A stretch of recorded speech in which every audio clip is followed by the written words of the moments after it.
Right, I'm going to try and explain this, how I've come up with this form. Captive ring between two stars. Now, I'd already turned this captive sphere, which is a sphere inside a sphere,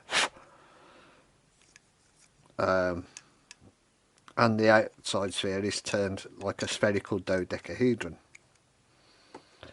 And following that, I'd turn this stellated dodecahedron and a dodecahedron box for it. And after that, I saw on a metalworking channel someone turn the 12-pointed star with a captive ring, but they did it with CNC, and I thought I want to try and do that in wood without CNC, obviously. So that was the challenge.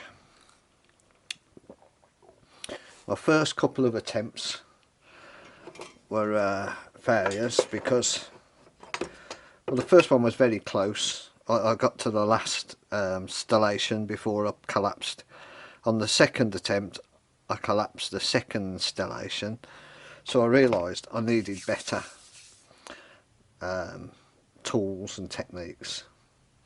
The first thing I did was made the chuck improved from like this sphere chuck, which I was hot gluing the thing into and trying to line it up. It was a bit of a nightmare.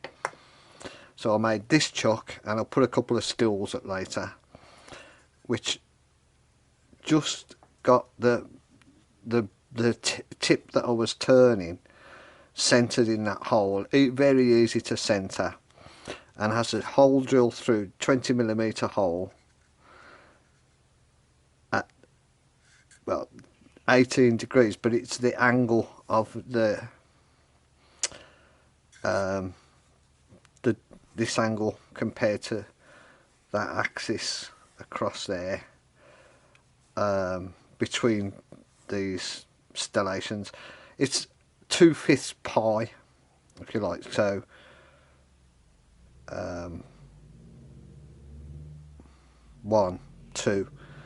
2/5 of pi round, which is 18 degrees, but I never measure it. I always like to work from these constructions because I know that they're accurate.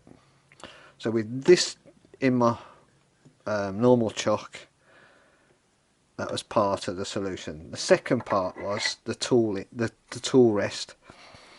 At first I was just doing it off of my box tool rest that I'd made, but by making and using this, the same construction is drawn on the back of here to get the angle, to get this angle between the back of this, or the front of this, and this edge, the same 18-degree angle, or 2/5 pi angle. That guides my tool. I'll get that out of the way. That guides my tool in towards the chuck at the right angle. And also the tool is ground, move that out of the way, so that, get this a bit closer, at the end of the cut it's the same angle as that internal angle, which is 90 plus 18, 108 degrees, but I don't work like that, so it's just cut to this, to a little jig from this construction on a piece of brass, to make a little angle gauge to get that angle, so that as you're coming in off this stellation on your axis of turning in red here, when you reach that next stellation on a neighbouring stellation, it could be anywhere around this, it just touches the side of it and doesn't jab into it like if you did it the upside down. But to turn it, I was coming in alternating every 2 or 3 millimeters, and also putting a small on the outs to create a bit of space. I've got this little ruler, and when I was going in with it angled that way, which is not the way we want to end up, no, when I was going in with it that way, I was going in against the fence, but then the other way I was going in against that ruler,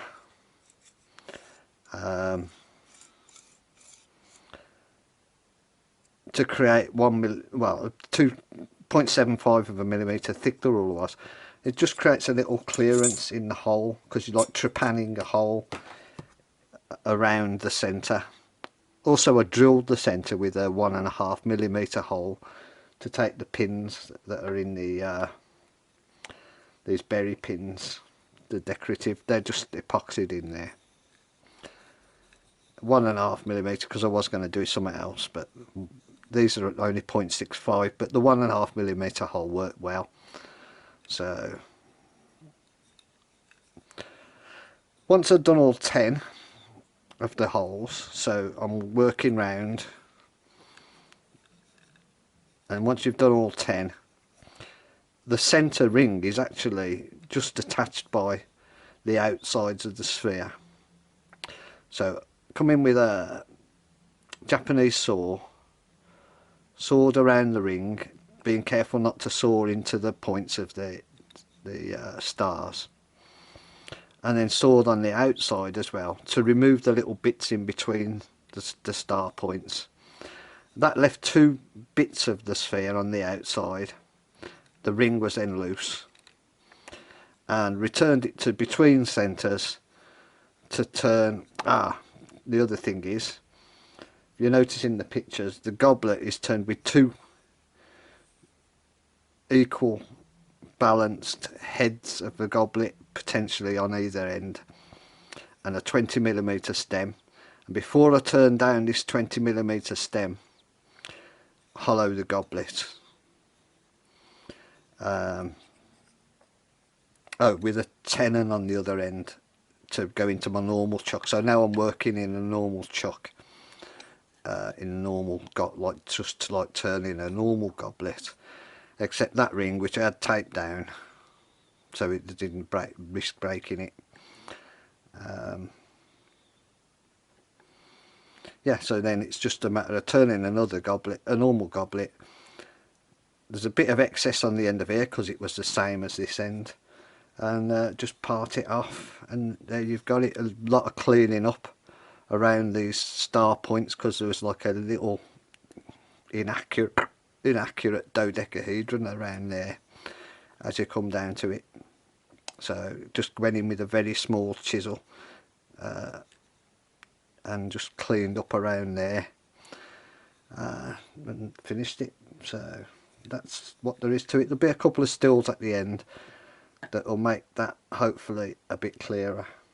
Thanks for watching.